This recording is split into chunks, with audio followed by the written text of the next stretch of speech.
fue hospital de campaña, la guerra civil. Y aquí tenemos un pequeño recuerdo, un cementerio republicano. Vamos a empezar el sendero por un trocito de pista. El sendero se cruza un poco más, acorta algo, pero es un poco fuerte y no lo voy a hacer. Seguiremos un poquito por la pista. Vamos a pasar por 2 pueblos deshabitados, en realidad 3, uno un poquito menos, tres. Fenillosa, Descós y Ceresola. Ceresola está habitado. Vamos a cruzar la sierra de Portiello para llegar a San Julián de Basa, que es donde terminaremos. Cruzamos la Guarguera para meternos en el sobrepuerto. Y eso es lo que vamos a hacer un poco el día de hoy. Parece que está un poco nublado, pero bueno, era la previsión, nubes y claros. De momento lo que tenemos son nubes. ¿Son las 10 de la mañana? Sí, las 10 de la mañana, buena hora. Tenemos previsto terminar sobre las 5. Estupendo. Pues nada, pues vamos a disfrutar. Estupendo. Muy bien. ¿Que hoy vienes acompañado con María José? Sí. Hoy bueno. Me ha dejado ¿Tu pareja has cambiado de pareja? Mi pareja, de hecho, me ha dejado. Muy bien. Muy bien, Belancha. Homenaje a los soldados republicanos, 72, en este pueblo perdido aquí en La Guarguera, que es tan bonito. Y aquí están, este monumento tan emotivo para las familias que perdieron a sus chavales, a sus soldados, ¿verdad? Aquí están, tranquilamente, en este monte tan bonito y preciosidad de La Guarguera. Qué bonito. Bueno, emocionante. Un cálido domingo de marzo fuimos al valle de La Guarguera por el río Guarga para conocer su naturaleza escondida y los misterios que encierra. Comenzar desde el molino de Escartín, ascendiendo por el pinar con sotobosque de erizón o escartín, mata pinchosa que indica un determinado manejo del territorio por parte del hombre, es ver en lo alto las dominantes ruinas de Bescós, y más en lo alto a un quebrantahuesos que al verlo Olga Villagrasa exclama con sorpresa. ¡Ay! Hemos visto un quebrantahuesos y se ha distinguido bien porque justo ha pasado por encima de nosotros y se le ha visto la cola en forma de rombo. Y el quebrantahuesos es uno de los 4 buitres que hay en Aragón. Que además tenemos un centro que es conservador del quebrantahuesos. Y de Aragón es la responsabilidad de conservar esa ave, porque tiene el 80% de los quebrantahuesos y de los buitres leonados de España entera. Muy bien. Muy bien, Olga. Hemos venido caminando por una zona muy plana sobre roca calcárea que corresponde a un estrato que estaba inclinado más o menos así. Los hemos ido viendo con el autocar. Claro, estamos caminando por este borde de aquí, súper plano, súper bien. Y ahora vemos a la vista un pueblo de estos abandonados de la España, ¿no? De la España abandonada. Y este pueblo no me acuerdo cómo se llama. ¿Cómo se llama, Francisco? Posiblemente sea Bescós, pero no lo Bescós. sé, ¿no? Pues este sí que está abandonado, sí. Pero mira qué bien lo ponían, ¿eh? Salimos de Bescós y continuamos nuestra excursión hacia Fenillosa. Un día estupendo y en una compañía excelente. Así que, Francisco, continuamos nuestro paseo. Ánimo y adelante. Venga, muy bien. Gracias. A ver, Olga, ¿qué estás viendo? Cuéntame. Esto es un arbusto que se llama rosal silvestre, que tiene estos frutitos que se llaman tapaculos, que son las bayas de las que viven muchos animales en invierno en el bosque. Entonces es un rosal, fíjate los pinchos igual, y ahora ya está empezando a echar brotes. Y esto de aquí son las agallas, esto lo provoca un insecto y lo que hace es chupar la savia. Y la planta, para que no le estropee todo el lugar, le pone una casa. Esa casa la fabrica la planta. Agallas. Muy bien.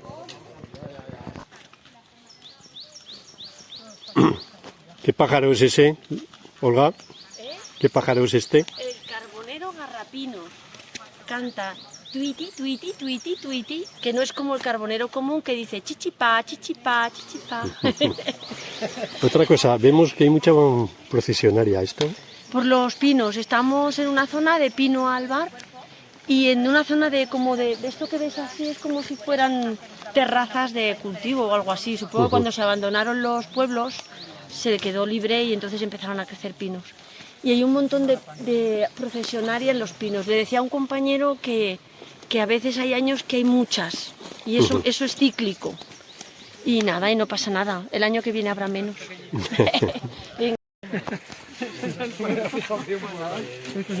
Yo he intentado subir por ahí y es que está todo lleno de zarzas. Incluso me subí más arriba para ver si se veía algo. O sea, que esto lleva despoblado muchísimo Pues más que el desde los resto. años 40. Imagínate, esto les pilla la posguerra encima.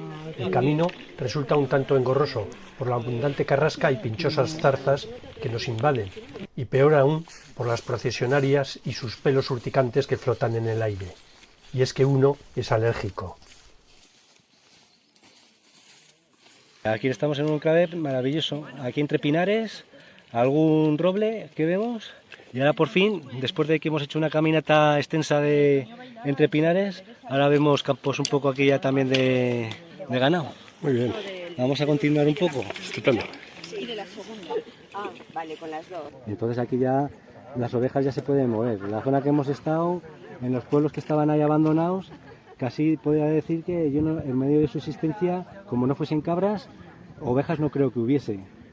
Cabras y a lo mejor incluso las vacas tampoco, porque poco pasto había ahí, era más zona de pinar. Ahí viviría más de alguna cabra que tuviese leche y de caza, y de la caza, y a lo mejor hacer algo de madera, pero más. Sin embargo, aquí ya vemos otro terreno en el que ya la superficie cambia el plano del terreno, ya es más tendido, más llano, y ya los pastizales se agarran.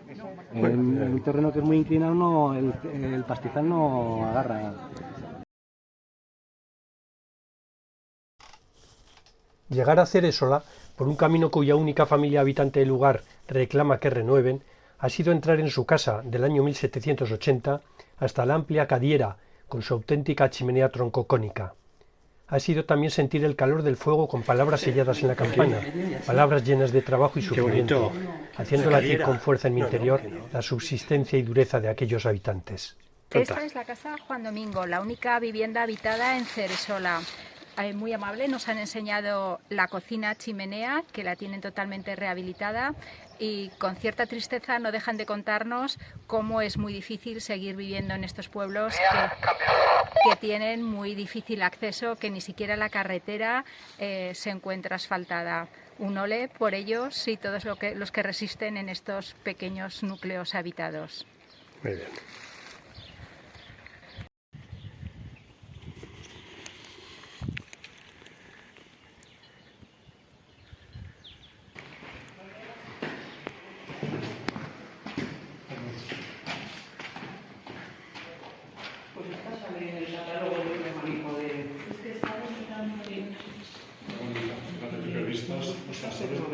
¿Qué sale? Te encuentras a Peñaguara. En el catálogo de iglesias románicas o prerrománicas, que ya ¿Qué salen? ¿Sale esta? sale en Ceresola, sí. De hecho, un familiar de Hino estuvo trabajando aquí de albañil, Sí. que nos lo contó. En Ceresola estaba trabajando.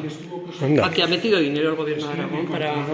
Y estos, Encontraron algún yacimiento y estos frescos seguro que estarán en Jaca. Claro. Oye, pero fijaos que bien pensada está, porque sales por la puerta y tienes justo toda la Peñaguara. La modesta iglesia del siglo XII, refugio de ruegos y esperanzas, enmarca con su pequeño pórtico de acceso el punto más elevado de la grandiosa Sierra de Guara. Unión material y espiritual, vida y muerte, una constante en la vida.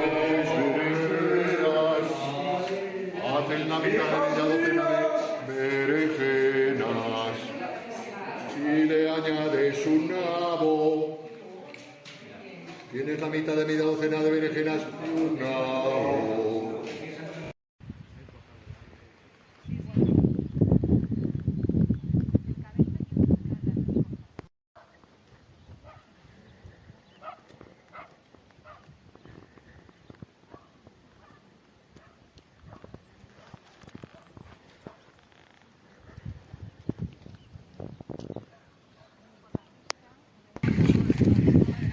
Estamos en el cuello y barbilla. Sí, esos son 10. Y ahora estamos atravesando la Sierra de Portiello, pasando del Valle de la Guarguera al Valle del Río Basa, que está en nuestras espaldas. Que todavía queda un tramo.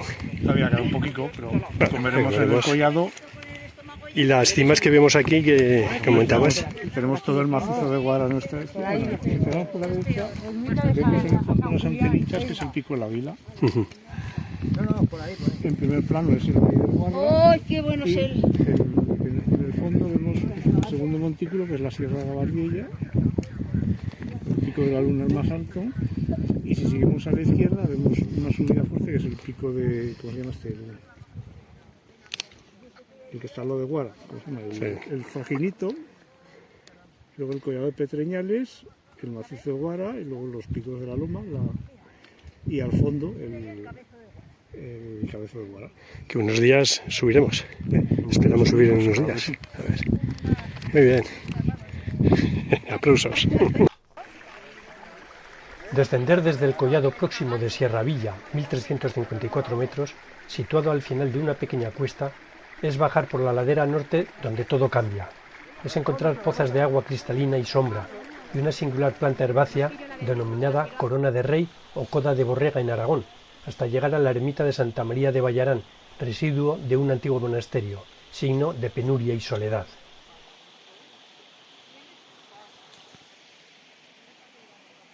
Digo yo, aquí estamos viendo la corona del rey. Me llena de orgullo y satisfacción, pero no es como la mía, ni comparación. Aquí tenemos los restos de un monasterio de los siglos XV-XVI y ya solo nos queda la ermita de Santa María de Vallarán. Ya veis. Lo que queda. Lo que queda. Bueno, muy bien. Bueno, pues ya, y lo que nos queda es poco. Para llegar ya nos queda poco. Es el final de la ruta Estupendo. a San Julián de Basa. Muy bien. Vamos. Tras un denso pinar, divisamos el barranco de Vallarán, y sobre un campo junto al río Basa, final de etapa, es Miguel Artigas quien me señala los escarpes y ermitorios existentes en el macizo sinclinal de Santa Orosia, majestuoso zigurat mesopotámico taponando la depresión longitudinal del Pirineo, monte sagrado del Viejo Aragón, junto al Oroel y San Juan de la Peña. Y son de norte a sur, 3 macrosantuarios, Santa Elena, Santa Orosia y San Úrbez, los que nos ayudan a comprender la visión religiosa y cósmica de sus habitantes durante siglos, y la religiosidad popular que en torno a ellos se ha gestado.